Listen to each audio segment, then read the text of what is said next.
Welcome to Rural Concerns, a podcast about the mysteries of the countryside. And forbidden inner city delights. Was that all right? It was weird. We'll keep it, we'll lock it in. Do you know what? I'm proud of you because you made a choice. That's right, thank you. As an actor, that is, a lot of people fail as an actor because they refuse to make a good choice. You made a strong choice. It wouldn't be for everybody's palate. It would be like, we've got to keep going. Yeah, we do have to keep going. Come on. I'm Chris. He's Sunil. And we're corralled by our producer, James. A cruel but undeniably detail-driven man. Yeah, that's good. You've made the choice. That's the choice. That's the choice. Locked in. Locked in.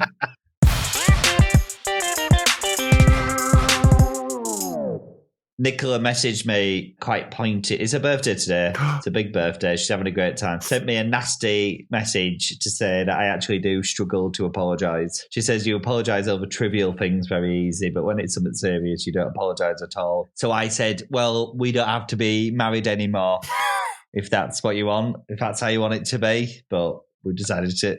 P.S. Happy birthday? P.S. Happy birthday. But we decided to stick it out for a bit, I think. That is a happy birthday. That is a happy birthday. How are you two? James has got wrist problems. They are actually getting better. I got Dequar veins, Chris. What does that mean?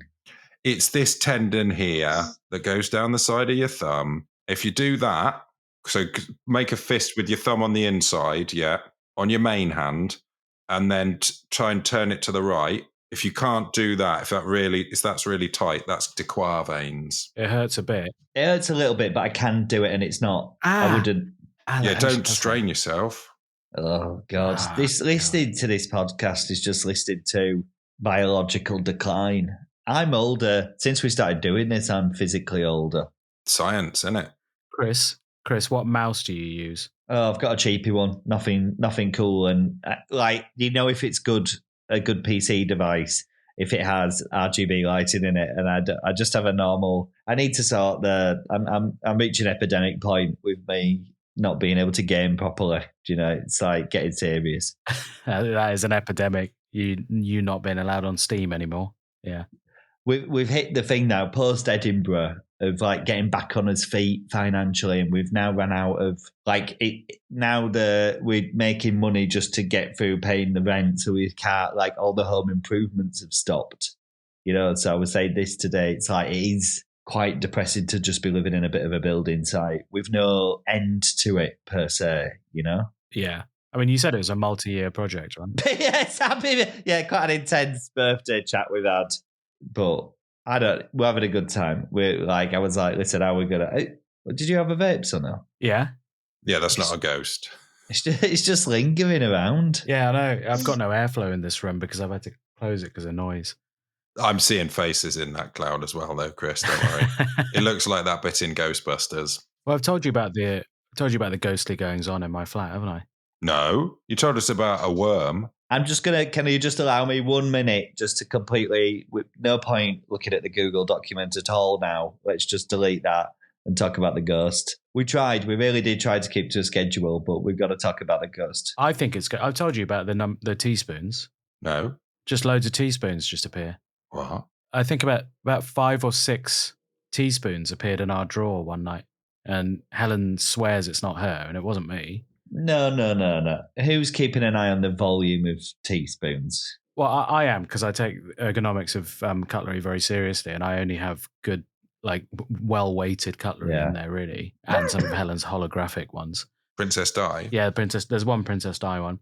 There's 6 exactly the same, really cheap catering-style teaspoons in there. Really? So that happened, and then one night, actually a couple of weeks ago, I woke up and I walked into the living room, and a Murakami book had been taken off the shelf. It was protruding from the shelf quite a way. Yeah. And it was called After Dark.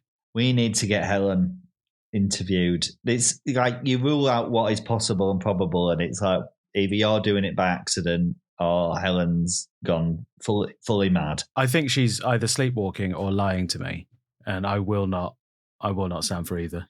The thing is that your life is, you live a life where people want to be running pranks on you all the time. People want to study you and want to see how you, like, you don't give anything away. So people want to put you in a high stress situation to see how you react. I thought about it. James has persuaded me against several ideas that involve like studying you and monitoring you without your consent. I don't understand how I'm that different to a normal man anyway.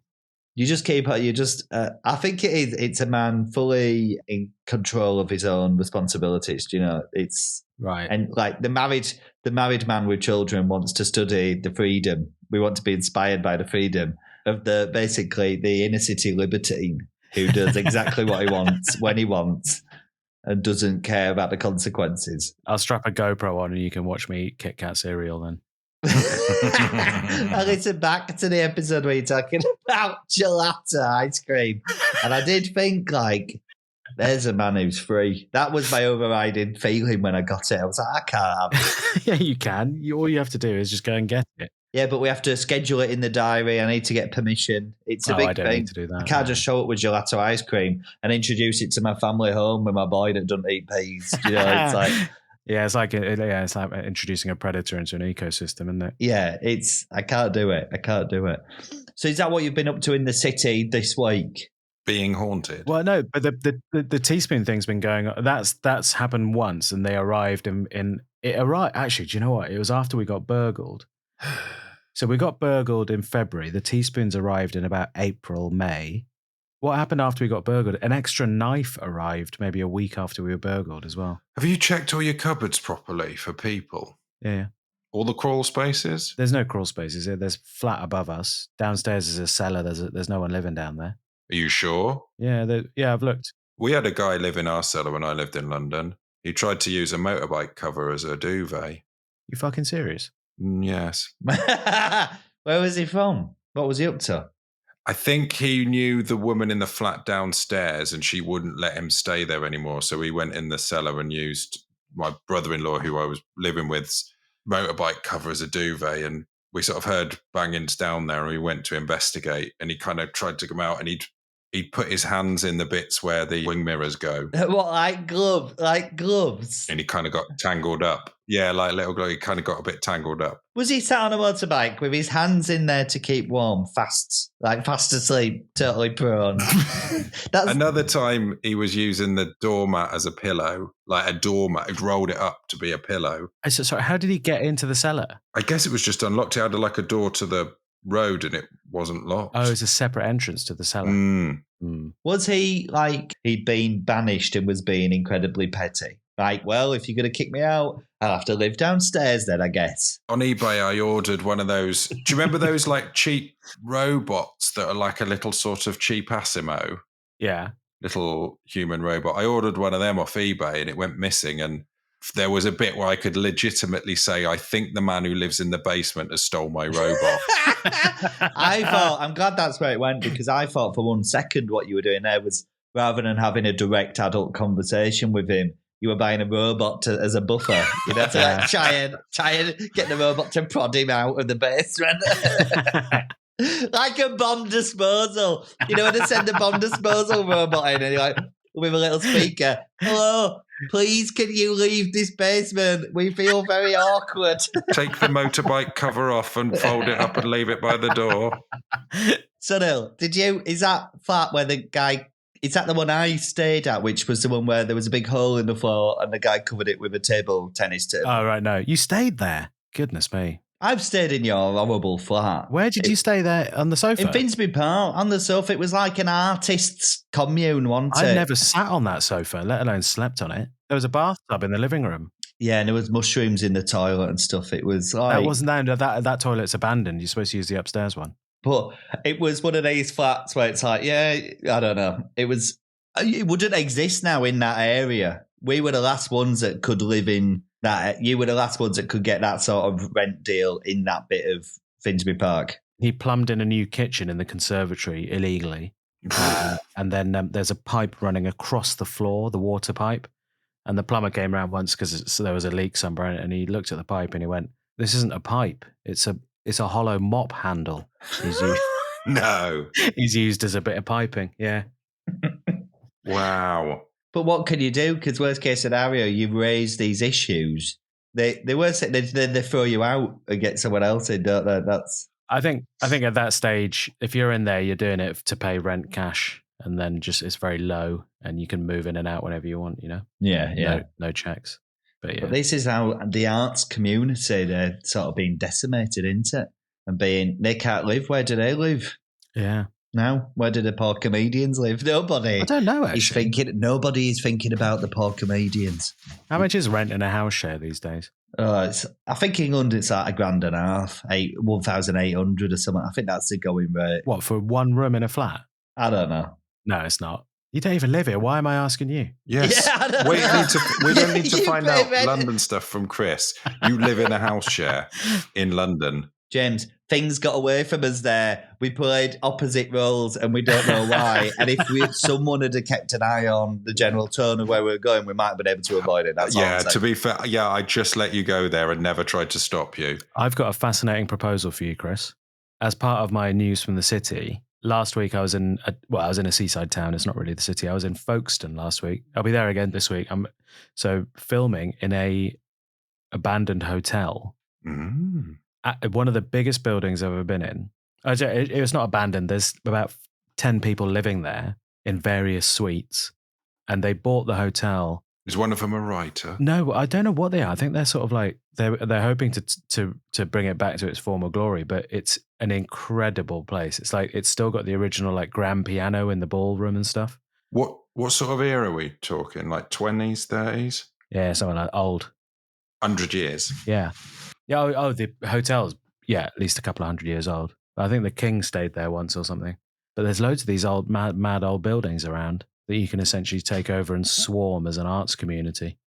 It's been hired by a film production company like type thing for And apparently the owner of it, the last owner who was done for embezzlement, he just built loads of cupboards everywhere. So there's cupboards inside cupboards and cupboards inside that and nothing in them. That sounds like the 1980s film Hellraiser.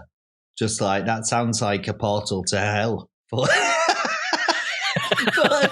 Cupboards in cupboards. What? Can we have pictures of the cupboards in cupboards? Are you back next week? This week? Back. Yeah, and I'll take some photos. We need some photos. So what? So the hotel isn't in operation? It's not in operation as a hotel, but some people do live in some of the suites. What do you mean they live in the suites? Like some of the film crew were living in the suites and they were getting nightmares. Oh, it's a temporary thing, not just like there's like some weird tenant with a gas lantern. Like... No. Yeah, the consortium that bought it were just a handful of people and they sort of lived there.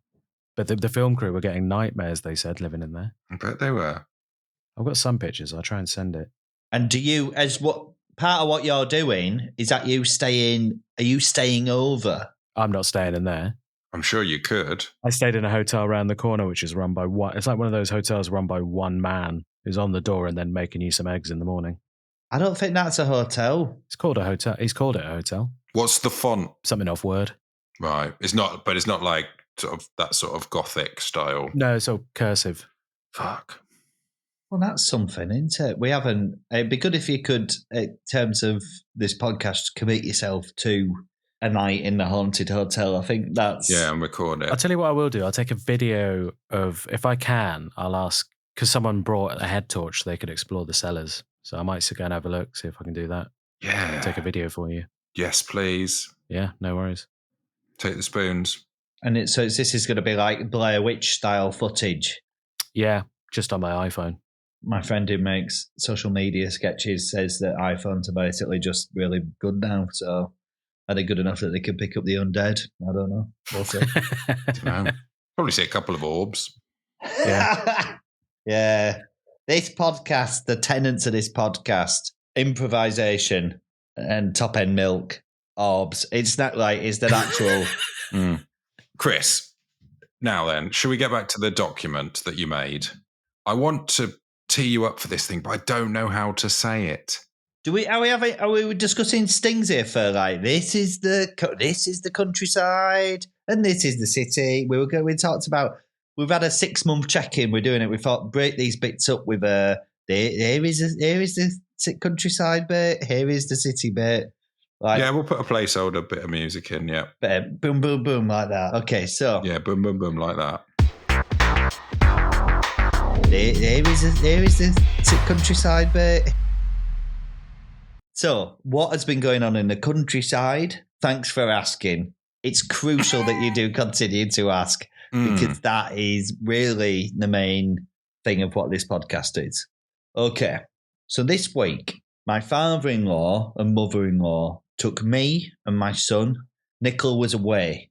She's having a big birthday. She went to a spa with the girls. They got a stripper. Oh, dear, Chris. A spa stripper? A stripper came to the spa. My wife didn't want to look at it. My mother-in-law laughed about it, but that she thinks the girls these days do let themselves down, you know. So that's that. So she was away. So me and my son went to an event. This event was called the Kynren. The Kynren. Which is, as revealed throughout the show, the Saxon word for generations. It is. I don't know quite how to describe this. I want to do a proper job to make sure I am describing it accurately and respectfully as possible. But it was an absolutely wild night. It's basically the best thing that I could tell to put it clear in your head is, do you remember the opening of the Olympics in 2012? Oh, yes. Yeah. Open air, which I think we all watched, you know, like even the most cynical people in the world would watch that and be dazzled by the scale of the production. So the Kynren was sort of like that. And at the top level, it's about the history of England, England's greatest historical points, plus myth and legend mixed in. And it's the history of England, the history of us, told kind of through the eyes of the Northeast, County Durham, a.k.a. the land of the Prince Bishops. The Palatinate County itself. Yeah.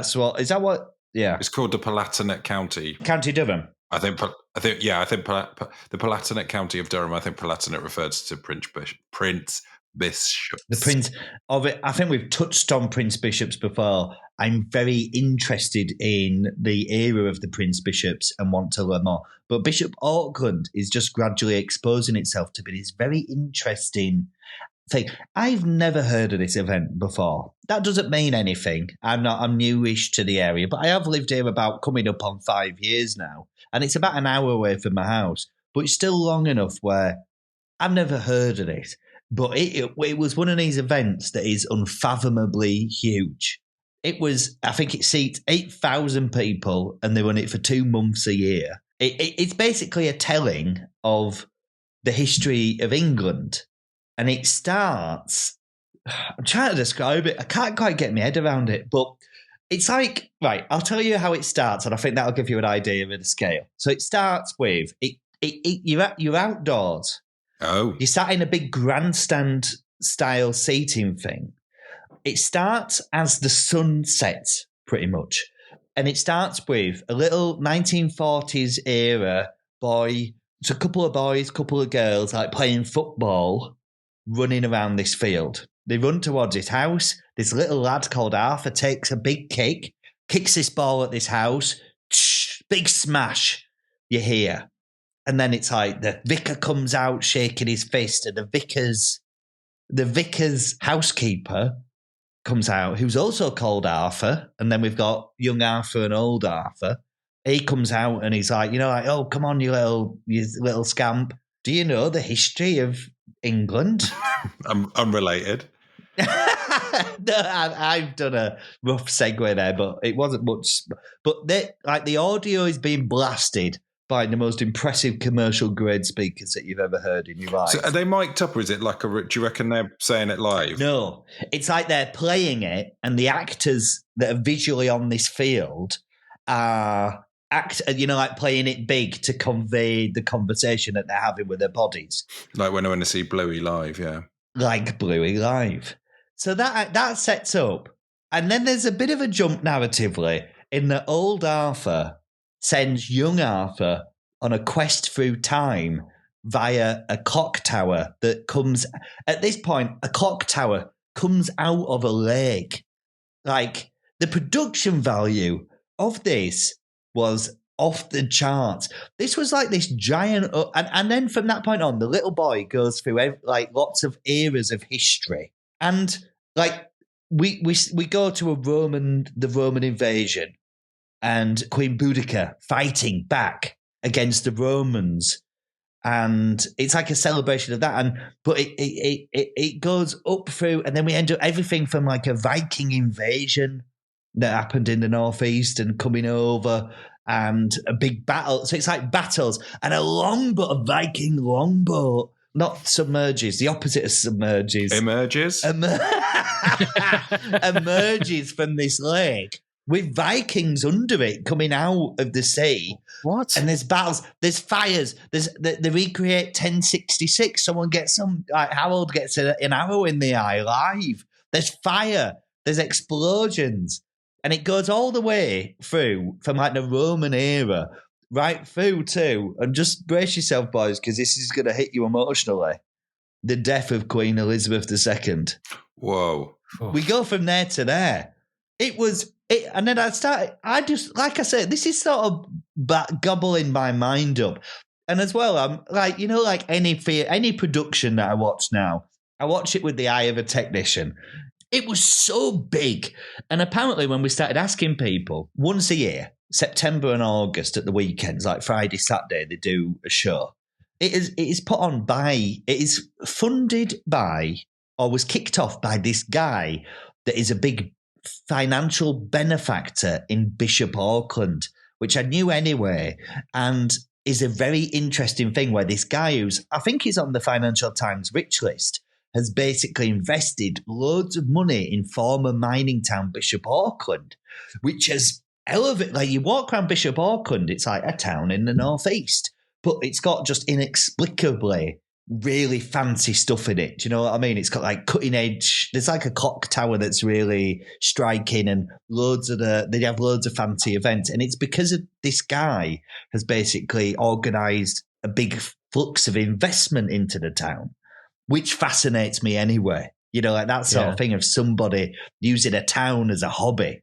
But he sort of pioneered this Kynren, this story of Britishness, Englishness, not Britishness specifically. There are Scottish people in it, but, Are they the baddies? Do you know what I mean?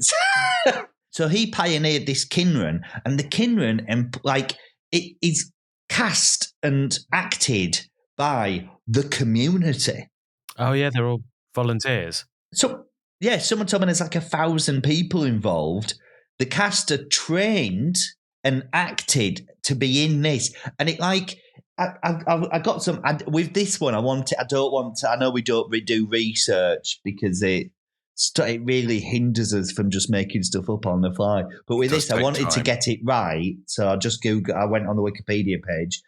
The Kynren has attracted 250,000 people and welcomed like 30, it said this, I don't know exactly when it was written, but 35,000 visitors to the community. And it's like, that's amazing. It's by and large the whitest thing I've ever seen in my life. There was a very concessional nod to Windrush in the, like almost just before the credits. Just like, a nod to it. But I don't want to knock it. It's very interesting, and I very much like that community-based involvement in stuff. How much are tickets? I don't know, Mick Farthing all gone, but I don't think they're cheap. I think it's expensive. It sounds like one of them mad French theme parks that you drive past, and it's just like... I just read up about it. It's inspired by one of them. You read up about it while I was telling you about it? Yeah, no, I read when you talked about it, I Googled the word because I was like, what does that mean? We're never going to hear from Chris. I was listening. I also like to do my own research in case of misinformation. That's the one message that you need to take away from this podcast. Do your own research. Because they'll lie. So it's a huge community project. I suspect, how do you tell? It covered everything. It had World War I, World War II. It included one of Winston Churchill's finest hour speeches, and it took at me, my son was absolutely enthralled by it. But like basically it starts off very cool with Vikings and stuff, but then when we're hitting World War One, tonally it does, it gets a lot more somber. The Legend of King Arthur, how much of that is just properly just all made up? Like the Holy Grail stuff. It was historical events, but then at a couple of intervals, there's a bit where the guy pulled the sword from the guy, where King Arthur, but it was the young Arthur in this one, pulled the sword from the stone, and then the set that had been the house where he smashed the window span around and revealed King Arthur's round table, and I was like, hang about. like where what bit are we in here? Like, it was sort of mixing. Oh yeah, myths and legends with history. You're right. Myths and legends with history. Very interesting. I love seeing the scale of it. My son had a magical time. 1 hour in, he did say, like, what time is it, Dad? Like this sort of thing. But, like an 8-year-old boy, 1 hour of adventure. And I think basically as we got through history, like I said, tonally, it started getting a lot more somber. Whereas the first bit was like a horse, like horses, and there was like farm people, like walking around with geese, like legions of geese and sheep running down the track. This is like live animals, lots of animals. How big is this? How big is the staging? Like the actual arena? It's like a horse track size. Oh my God. Is it like one of them North Korean things that you see? Yeah, is it like one of them North Korean things? That you see? It feels North Korean now that you say it. There's a tone to it's like there's a pageantry type element to it. We don't really have. Do you know in America it's like they've got these like Renaissance fairs type thing. There's a big culture of it. Well, I think it felt like almost like something that would have been one of them, but I don't think that's something you really see over here in a lot of ways. Like, I would love to do that. Like, before we went in, there was a Viking village, and it was so busy that you didn't have time to walk around it. But it was Viking. But then you're like walking through a big procession, and there's a lady tilling the earth and talking about the vegetables that they have. There was an old guy who was whittling, and he said, he made a compass with Viking symbols on it. And he goes, but it's very overcast here. So they used a bit of quartz that they called a sunstone, and they put it on this, and that captures tiny amounts of light. I think that's a sundial rather than a compass, but yeah, that's cool. Obviously, my son's favourite bit was probably the gift shop at the end. Yeah, what did he get? Did he get a compass? No, he got a little figure of a Roman gladiator. And this is when thousands of people are leaving. The thing with having kids, and you're like, there's just this shite that's going to go straight that you'll play with and look at once, and then he's going in a landfill. I hate it, but I understand. It's like, I've been a kid. I understand the fixation on the gift shop, but I was like, are we reducing the entire trip down to what can you get from the gift shop? Like this sort of thing. I don't begrudge him, mate. I was saying to him, I was like, what does it feel like when you get this thing? Yeah, but I think the more you deny him something from the gift shop, the more he's likely to turn into me, which is someone who buys from the gift shop over and above visiting the actual gallery or museum. I feel like we've got a lot to unpick there, isn't there? I've got 2 questions. Was there an interval? No, it was 1 hour and a half. It started at 7:30 and ran straight through till 9. Any drinks and snacks served during? Like, is there anyone walking around? Not during. There was a massive food operation. Like, you got in a queue, but it moved like grease shit. It was very. Do you know, like? do you know? I don't know about you, but do you know, like being somebody involved in running live theatrical performances over the years? I've developed like a strong passion for every organizational element of it. You work for a restaurant chain as well. You know how hard it is to. Exactly. The operational finesse. This place, the back of house, moved like clockwork. It was very, very impressive. They had like so many people, and like must have been like thousands of people, and they moved them around quickly. They'd gotten them in the seats at the right time. There was no lag in that operation, which to me was as exciting as the main theatrical performance. It's like when your game of the like theme park absolutely just works perfectly. You've got everything out. You've remembered to put the toilet block in. Can I ask what food options there were there? I'm assuming curry wasn't on the menu. Curry was on. There was a curry. That is the concession to multicultural England. Yeah. It was like the menu was very simple, but again, operationally, what we do, we're dazzled by the simplicity of the menu because they're turning it around in record Dazzled speed. by the simplicity. You're just trying to get no context, aren't you? I'm not trying. That's it. I thought it was very interesting. I'll go back. I'm going to do more of a deep dive into Bishop Auckland. Yes, sir. Was anyone like hopelessly drunk at the event? No, but in front of us there were two girls that were young, and they recorded every single fucking second of it on their phones. They would take the phone out. You know, like there's lots of amazing stuff happening. There's like horses. There's a castle coming out of a lake. There's so much mad stuff. They projected into water streams. Do you know what I mean? So, like Winston Churchill projected into a massive, like, water event. This is staggering stuff. This is staggering stuff. But recorded, if I showed you a video of that on a phone, it'd look like dog shit. And these girls, they weren't recording it solidly from start to finish. Every time something had come in, they'd get the phone out and just zoom in and take a picture. And you're like, you boring bastards. Imagine, can I show you the pictures of this open air theatre event? No, that sounds dreadful.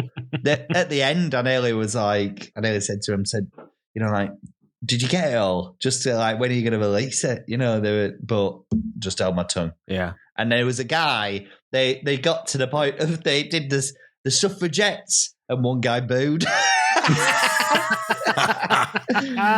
they ruined the horse racing, I guess, didn't they? Yeah, ruined horse racing for everybody. Sounds spectacular, though. This is something I've never heard talked about at all. Nope, me neither.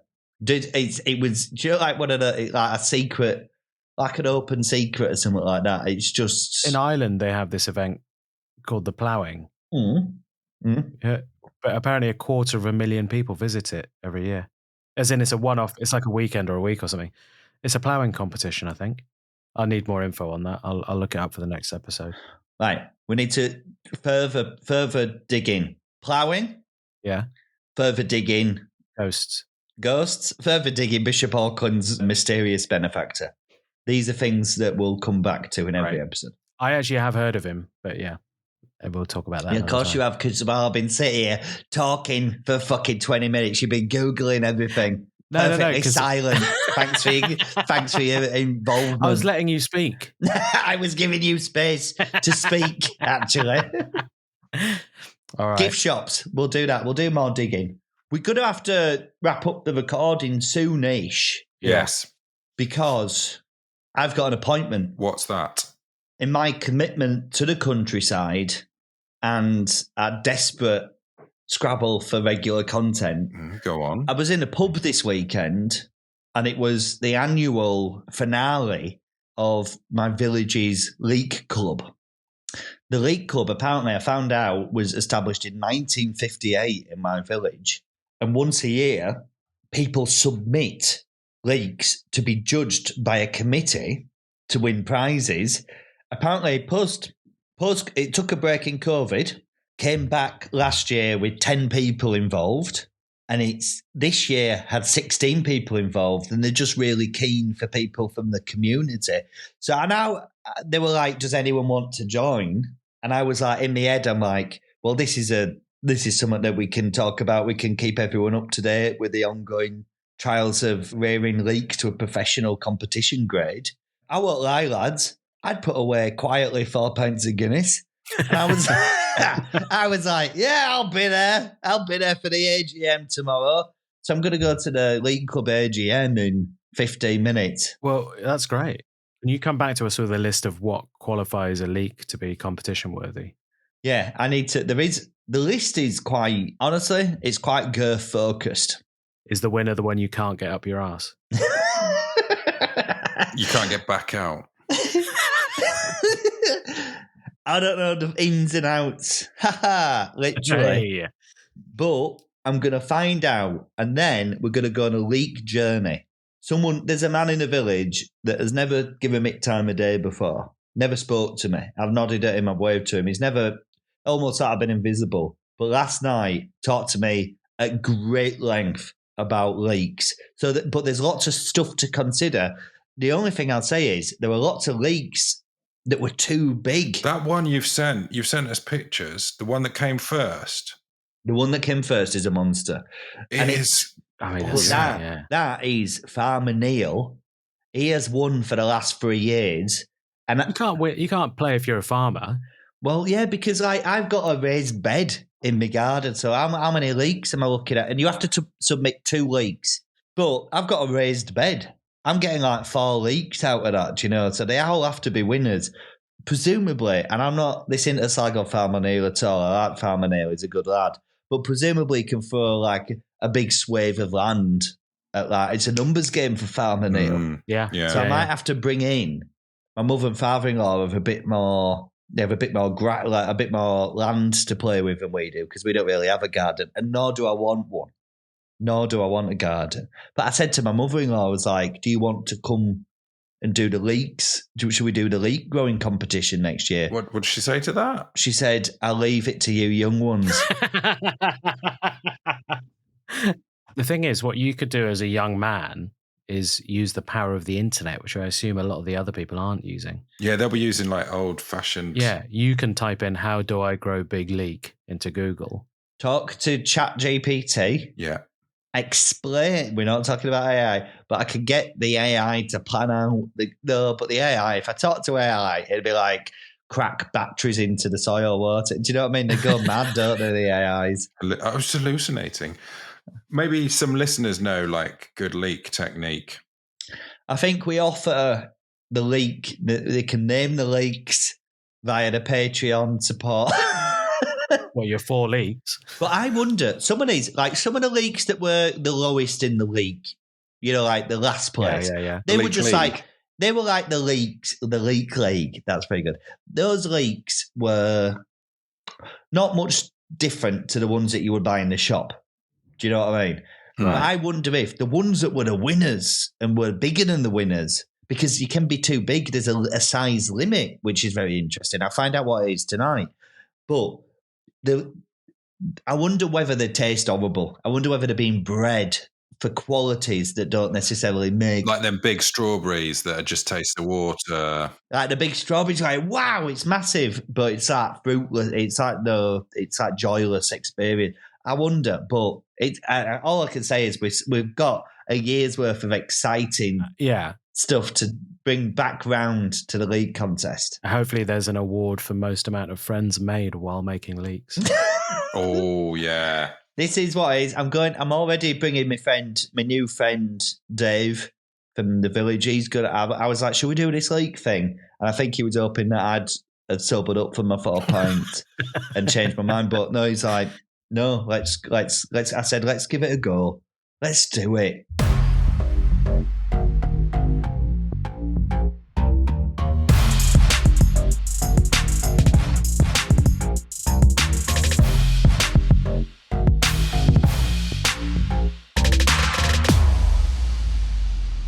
Thank you for listening to Rural Concerns. If you're a regular listener, please consider supporting us on Patreon.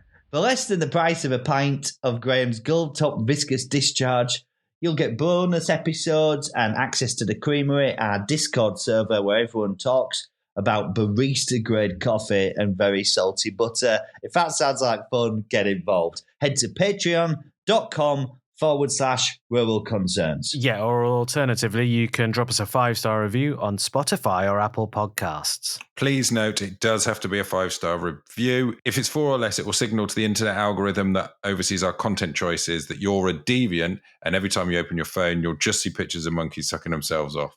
You should have read it before you read it out loud. Yeah. Yeah? Should have. Rural Concerns was edited by Joseph Napster Burrows and was produced by Egg Mountain for A Lovely Time Productions. Our artwork is by Poppy Hillstead. Our music by Sam O'Leary. And here is an inspirational quote from 50 Cent. If you die in an elevator, make sure you press the up button. What does he mean by that? So you go to heaven. Did the elevator go to heaven? I mean, it's metaphorical. What if you die on an escalator? Well, if it's going up already, you're all right. Yeah, you're all good. Wise words.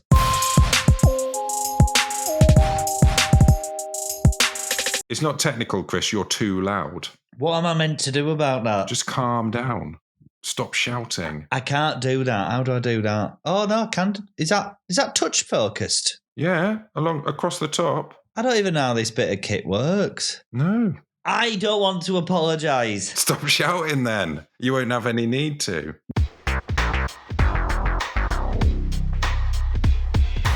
Bong. Like that.